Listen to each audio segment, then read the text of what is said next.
Hello and welcome to the Reviews Brothers. When it comes to things like movies and video games, there's a whole bunch of styles and genres out there that often have wildly different looks and feels to them.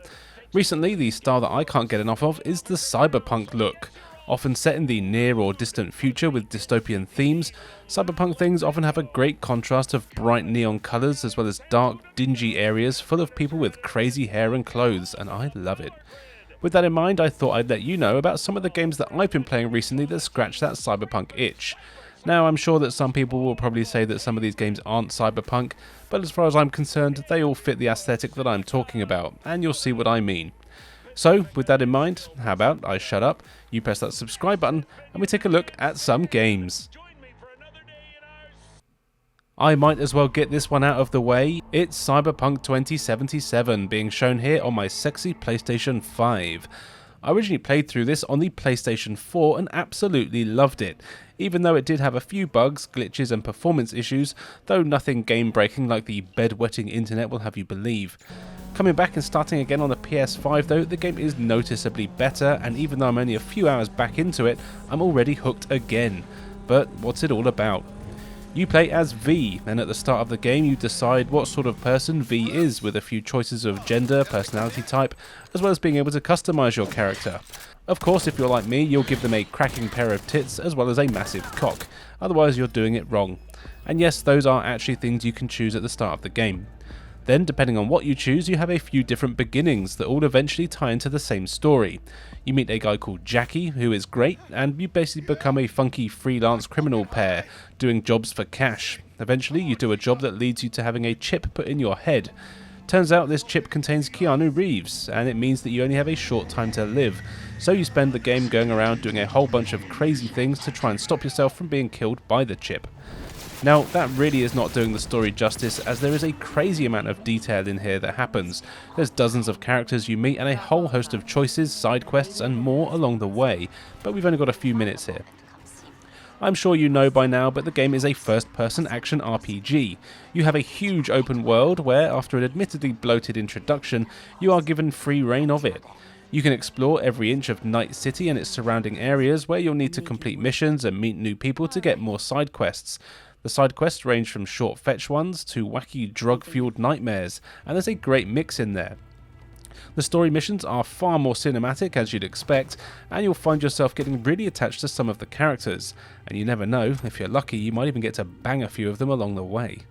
There's plenty of gunfights, and there's a nice range of weapons here. Lots of pistols, shotguns, machine guns, grenades, and so on. These all feel so good to use, and as you kill enemies and complete missions, you will level up, and you've got loads of options for upgrading your character that you can choose from. What I like is that you're welcome to just grind a ton, and you can unlock every upgrade as far as I can tell. I like it when games do this, rather than locking out certain ones at certain times. There's also a whole load of vehicles for you to drive. Cars, trucks and motorbikes are everywhere. You can buy and acquire new ones as you play the game, or you can just steal the ones that you like, as long as you have upgraded yourself enough to be able to do so. The shooting and driving mechanics are both really good here, and if you prefer, you can just focus on melee and become a deadly force with your fists, or use the laser whip upgrade thingy, which is really fun to use. As well as this, being a cyberpunk game, you have augmented body parts. These let you double jump and do things like that, and one really cool feature is the hacking, which lets you hack most electronic devices so you can use cameras and turrets for stealthy missions, or to steal money from cash machines if you need it. But more importantly, you can use it to hack into the enemy tech, and do things like turn off their eyeballs for a few seconds, or overheat their heads so they set on fire, or you can just shut their whole body down for a bit. It's great and really helps with the gunfights. Now, this is really just scratching the surface of what you can do in this game, and you could honestly talk for hours about all the different mechanics, like the investigation sections where you essentially matrix yourself into the memories of people and poke around to find clues and things like that. There's just so much here, and it's all done really well, and I could never do it justice. Graphically, the game, I think, is absolutely stunning. Night City looks gorgeous, especially at night, with some amazing lighting effects everywhere. The character models are brilliant, and there's just so much going on all the time. You can really spend hours just driving or walking around the streets and looking at all the little things that are going on. I will say that one of the downsides is there isn't a whole lot to do outside of the missions you find, but it still gives you about 50 or more hours of gameplay, and it's a game that I can come back to over and over. Not to mention the soundtrack that is just incredible, and I do own the vinyl, as I love it so much. And honestly, that's where I'm going to shut up about this. I really have not done this game justice at all. I know it had a bit of a rough release, but they've more than made up for that now, and I would absolutely say this is a must-play for anyone.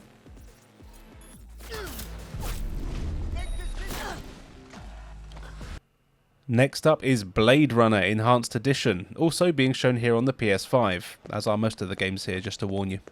This is a remaster of the classic 1997 PC game that my brother actually owned back in the day, and I remember watching him play it, but not sure I actually ever played it myself.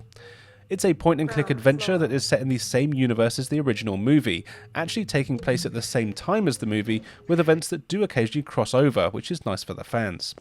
You play as Officer McCoy, a Blade Runner who's just moved to the city, and you've had a few small cases but nothing major.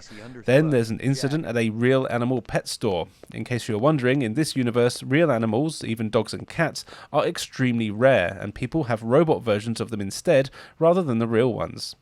But here, the shop that does sell real ones has been attacked and all of the animals have been killed. Pretty damn gruesome. You are sent in to investigate, and the game really makes you do your detective work. As you play, more and more different cases are added, either being given to you by your chief, or some that you come across after investigating the animal case, only for a new lead and crime to become apparent. But I will warn you, this game does not play like a traditional point-and-click adventure. Firstly, there is combat, and you can die. Not a whole lot of it, but it's here. You can draw your gun at any point and shoot people if you want to, though there's really no point most of the time, as you'll just fail the mission and have to reload your game anyway. However, you are a cop in a dangerous city, and there are times where you have to defend yourself, if not, you will be killed. Also, this is very much a detective game. For me, usually when I think of point and click, it's ones like Monkey Island, where you pick up a bunch of items, use them in wacky ways to get things to happen. That is not the case here. The focus is really on detective work and solving the cases. So you'll need to interview and talk to as many people as you can to find out as much information as you can, which might lead to finding something out from one character, then going back to a previous character who may have told you something different, to grill them again and try and figure out which one of the two is telling the truth. As you talk to more people, more dialogue options become available and you get more clues. This often leads to opening up new locations to visit. You have quite a large city to explore, and you can choose the region you want to go to. You'll find bits of evidence, as well as things like photos and CCTV footage to check out.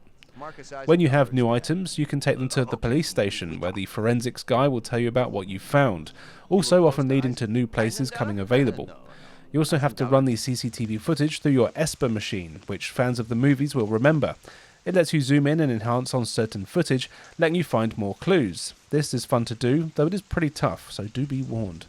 You even have to give people the replicant test, using a sort of lie detector and asking certain questions that provoke a response. Doing this will let you find out if someone is a human or a replicant, and in case you don't know, a replicant is an android person that has replaced a human. If they are a replicant, you need to shoot them in the face.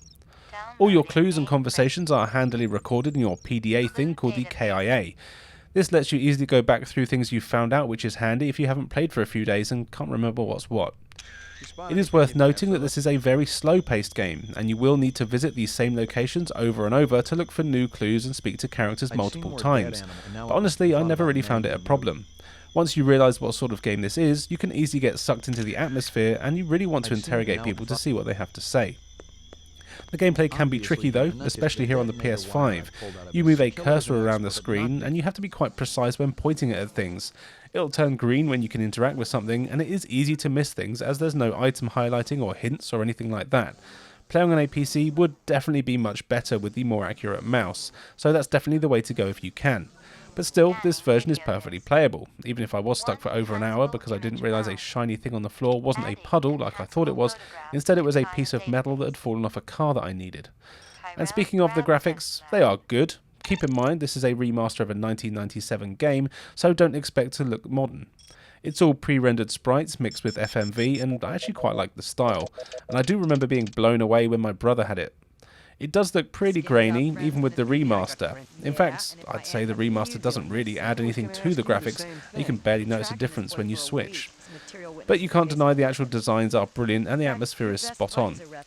Now, I have seen that this remaster actually got slated by critics, but I can't really compare it to the original as I don't really remember it, so I can't say anything about that. I am, however, really enjoying this version, and I would recommend it.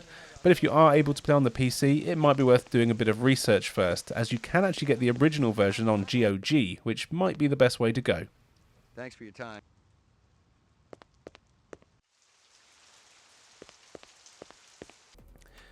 Here is Severed Steel, an awesome, frantic first-person shooter that is a great mix of style and substance. The game doesn't really worry about story here. All you're really told is that you're playing as a woman who wakes up in a lab with one arm missing. It seems you were being tested on and now have crazy parkour abilities and super reaction times, but that's all you need to take down the bastards that did this to you. Gameplay here is deliberately simple, but a ton of fun. The levels are short, rarely taking more than 5 minutes to get through, and they take place in fairly small combat arenas, and you're told your objective at the start of each one. These are always simple, and you basically either need to kill everyone, find an item, destroy certain things, or sometimes a combination of all three of the above. It's never more than any of that, but that's kind of the point, and it's all about the shooting action. Every level has dozens of enemies on it for you to take down, and that's where the fun is. You can run pretty damn fast, as well as run along walls. You can also do a great slide, which if you hit an enemy with it, they'll go flying and sometimes drop their gun. You've got a forward dive that lets you also jump through small gaps, and you've got a kick which you can use to kick doors off their hinges, or to smack enemies in the face to send them flying. Or if you're near a wall, you can use it to wall kick and get a bit of extra height. What's cool is that when you're wall running, diving or sliding, you're basically invincible, and this game is all about constant movement to make sure you don't take damage while taking on the waves of enemies that are out to get you. And it's very fast paced, so you want to get friendly with the L2 button. This will slow down time, letting you pull off some crazy skill shots that always look cool. There's a bunch of different weapons in the game as well. You get pistols, shotguns, machine guns, sniper rifles, grenade launchers and flamethrowers. Now most of the time you won't really mind what weapon you have. They're all actually really powerful and pack a hell of a punch. Although weapons cannot be reloaded. You only have what's in the clip from them, and you have to entirely rely on stealing guns from the bad guys.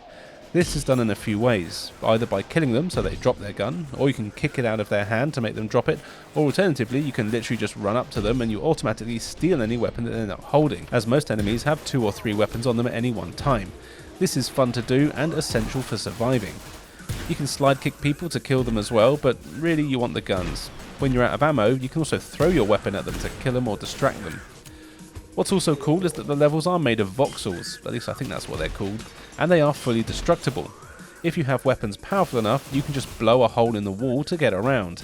And in fact, not long into the game, you'll get an arm cannon that looks a lot like the Mega Buster from Mega Man. This isn't really a weapon, but instead a tool that does massive damage to the scenery, letting you blow chunks out of walls to create your own paths. Now, you can kill people with it as well, but it takes way more shots than it would do with a regular gun, and ammo is more limited for the arm cannon, but killing enemies lets you recharge it. There's a decent enough enemy variety here. They're all just different types of soldiers, but some fly, some have body armor with specific weak points and that sort of thing. Nothing crazy, but what you need in a game like this, and it's never overcomplicated. It's a short game though, and the campaign can be beaten in about 2 hours, or maybe even less if you're really going for it. However, there is actually plenty of replay value, as there's also a campaign randomizer that creates completely new levels to play through every time, as well as a ton of modifiers you can unlock, challenge modes, and ways to change how the weapons work and how difficult enemies are. It's definitely a game that you can come back to once you're done, and to be honest you probably will when you just want something to play for 20 minutes or so. It looks really cool with a great visual style. I love the minimal graphics that really work well here, and thanks to some cool lighting and particle effects, it's still good to look at.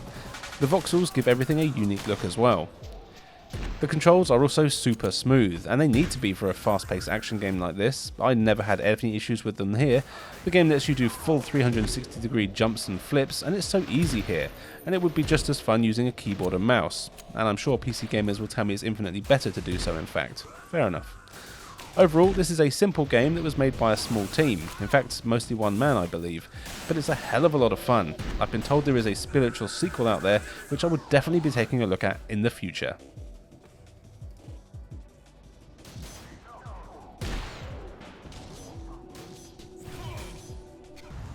Here is Foreclosed, another game being shown on my PS5. You know, I thought I might as well do as many as I can while I had it plugged into the capture card. This is a third-person stealth action game. You play as Evan Kapnos in this game that is set in a world where everyone has cybernetic implants, because you know, Cyberpunk. These implants basically control everything about you, tell everyone about your personality, as well as doing things like restricting where you can go. So if you're not cool or rich enough, parts of the world will literally be blocked off to you depending on what's in your head. That sort of thing. Trouble is, it means that corporations basically own you and your personality, and you can be shut down at any point, basically killing you. You find out that you've been chosen to be shut down, or foreclosed as the game calls it, and you have a bit of a time limit in which to get to the corporation HQ, fight your way in, and find out why the hell they're targeting you, and doing what you can to stop it. Thankfully, you're pretty good at killing things and sneaking around, which might have something to do with why they want to shut you down, but what do I know? So the game is played in a third person, where you'll be making your way through futuristic cities, corporate buildings, nightclubs and so on as you find out what's going on. The corporation are aware that you're on your way, so have people out looking for you to try and put you down. Thankfully, you make a mysterious friend who's hacked into your head and is helping you out. The game is a mixture of stealth, combat and puzzles. Most missions give you the option of stealth or combat, whereas others force you to do one or the other. The trouble is, none of it is done very well at all. The controls here are super twitchy, especially when aiming, and makes combat really tricky. I put the sensitivity to the lowest setting, but it was still hard to aim. You only have one weapon in the game, which is your pistol. It feels pretty useless basically all of the time. Enemies take a ton of hits to kill and often have shields that they hide behind. Now, you do get XP as you play, which you can use to upgrade your cybernetic abilities, like being able to pick up and throw objects with your mind, as well as upgrading your weapon to be rapid fire, have explosive shots, and even penetrate shields, but it still feels useless. It doesn't help that the enemies don't react to being shot, so half the time you don't even know if you're hitting them. Also, enemies are just dumb. They'll literally stand still in one place and let you shoot them, never making any attempt to take cover unless they happen to position themselves behind something by coincidence. When you're doing the stealth sections, they're also very stupid. You can sneak up on them and do takedowns using your cyber tech, which is actually kind of cool. But if there's a group of enemies and you take one down and he dies and falls to the ground right in front of someone else, they won't even bat an eyelid. This can make a lot of stealth sections really easy, as you don't have to worry about them noticing the dead bodies on the floor 3 feet in front of them. Though, however, sometimes they have the ability to see through walls and definitely catch you in situations where they really shouldn't. Whether it was combat or stealth, I just never felt particularly confident that I was doing anything well or I was going to succeed. And it's a real shame, as the game does have some really good points. For starters, it looks amazing. I love the art style and cel-shaded graphics. There's also a comic book style to it where panels will appear on the screen and you have to guide your character through them all as if you're reading a comic book. These bits look great and give it all a really cool style. Also, some of the puzzles and interactions are good fun and can be tricky, but in a good way, not annoying. You'll also find hidden access points in levels that give you loads of XP, and it's fun to hunt these down. But sadly, I just find this game a real chore to play. Thankfully, it's a pretty short game and you can get through it in just a few hours. I'm about 3/4 of the way through and honestly really dreading go back to finish it. I will do it because I'm forcing myself to play through all of the games that I own at the moment, but this is a game that really looks gorgeous but just plays so poorly, and unfortunately is one that I just don't recommend.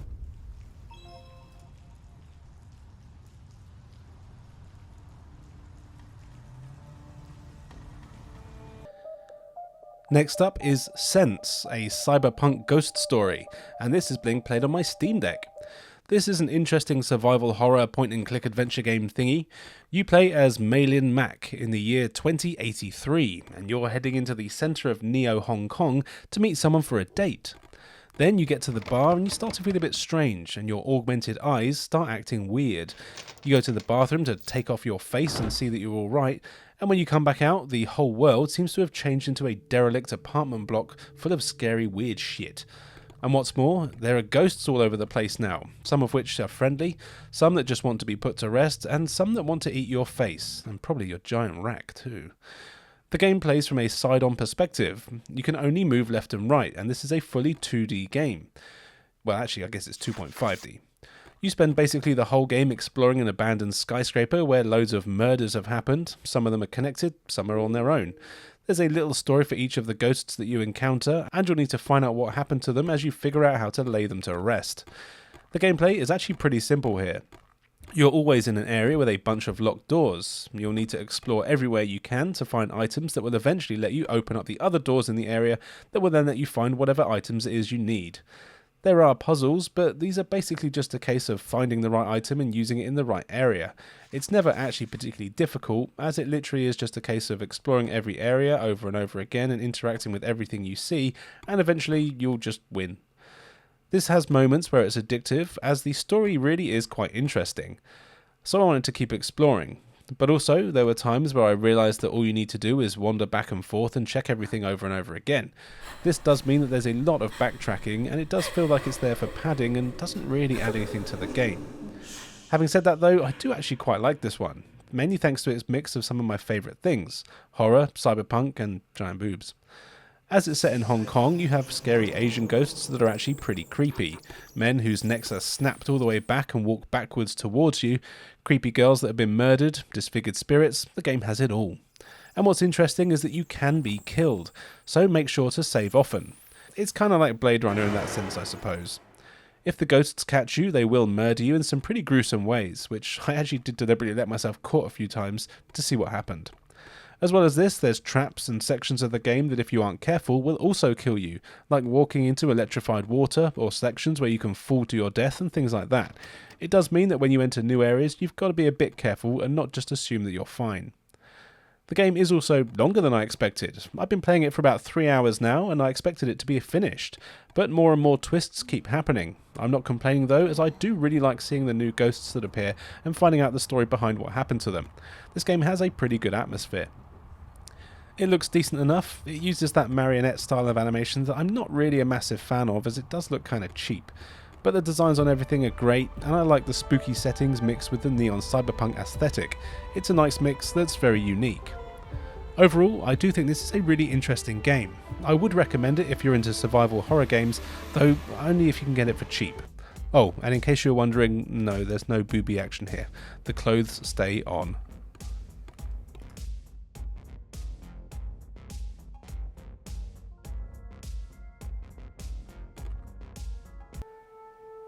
But if you do want some pussy, then you'll want to check out Stray. And yeah, I'm really sorry about that.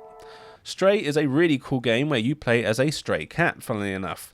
One day you're hanging out with your other stray cat mates until you accidentally fall into a storm drain. You eventually find your way into a town that's inhabited by robot people who act a lot like humans. You'll also find a little flying robo buddy who decides to join you and acts as your mediator between you and the robots, as well as having the convenient ability to be able to pick up any item and sort of digitize it and fit it in a small backpack. Before long, you're helping the townsfolk with their problems, which is mainly that they've been confined to this town and there's these weird bug things that eat anything, including metal, so they can't leave, otherwise they'll be eaten. But being a small, nimble cat, you're perfect for transporting goods and taking messages between some of the other towns that are connected. And soon the mystery as to why everyone's a robot, where these monster things came from, and exactly where all the humans are, starts to be unravelled. Now, I really had no idea what to expect when I first started playing this game, but man, I like it. The game is mostly focused on platforming, stealth and puzzle solving. As you're a cat, you can explore the city pretty freely, being able to run and jump almost anywhere, and getting around is really good fun. You'll be given missions, almost all of which are fetch quests, and you'll need to explore all over until you eventually find what it is you need and take it back to whoever it is that asked you to get it. There are enemies in the game, which basically come in the form of these weird bug things, and then later in the game there are sentinels, which are basically just drones. And yes, your cat will be killed by all of these things if you're not careful, but what's interesting is that if you're not too keen on that, you can go to the options and turn off the death animations. Most of the time you'll want to avoid enemies, either by trying to be stealthy and sneaking around, or just by running and hiding, though there are times where your flying robo buddy will be given upgrades that can help take care of the bastards for a short while. As you're exploring, you'll also come across secret collectibles, which are basically memories. You'll scan them and your robo buddy will start remembering things from years ago and help piece together what the hell's going on. These can be hard to find, but it's so fun exploring the environment that I've managed to find most of them without even trying. You'll soon get an idea of where to look and what areas are suspicious. What's also fun is that as you're a cat, you can do cat things. There's areas where you can just curl up and go to sleep, and there's certain areas where you can scratch at posts and walls, sometimes just for the hell of it. Other times you might uncover a secret, and sometimes if you're at a door, someone might just answer and let you in. And of course, if there's something balanced precariously on the edge of a ledge, you can knock them off with your paws, often onto someone's head, which is fun. Graphically, the game is amazing. I really love the designs on everything, and the lighting really makes areas of the game just look stunning. I could spend ages just wandering around the city, and sometimes I did, because the layout was a bit of a pain though, and I often got lost. Thankfully, there are signs that point you where to go. You'll also enter the sewers and some factory levels. These still look good, but are just grey and brown for the most part, so not as exciting. But boy, these cities just look brilliant, and there really were times where it's almost photorealistic. I love it. Funnily enough, if you ask me, the worst looking thing in the game is actually the cat itself. It still looks good, don't get me wrong, and for the most part the animation on it is great, though there are some dodgy animations here, especially when it's meowing, and I do think they could have done a better job with the cat's hair, but really this is a very minor complaint, and overall the game just looks fantastic. It's also very fun to play. The mission variety isn't exactly crazy, with most of it just being go here and find this, but the controls, visuals and overall atmosphere of the game really make up for it. Also, the story is damn intriguing. I don't really care about stories in games, but do you know what? A lot of the ones on this list, I actually have really paid attention to them. I'm about 5 hours in at the moment, and I really can't wait to see how it all ends. It's such a cool, unique game, and I really would highly recommend this game to anyone, and I'm a dog lover. So there you go, a bunch of games that have a cyberpunk theme to them. I really love this style, and I know there's a ton more out there, so let me know what other games I should take a look at in the future. I already have Syndicate and Shadowrun games in my backlog, so I'm sure I'll try them soon. I want to say a huge thank you to my sexy patron, and if you want even more content, including games too hot for YouTube, podcasts, gaming challenges and more, then you too can join my Patreon for less than the cost of a cup of coffee every month. On screen now you can see where else you can follow me, so why not do so? I've got a load of excellent content for everyone to enjoy. And now all that's left for me to say is thank you for joining us, and we'll see you next time.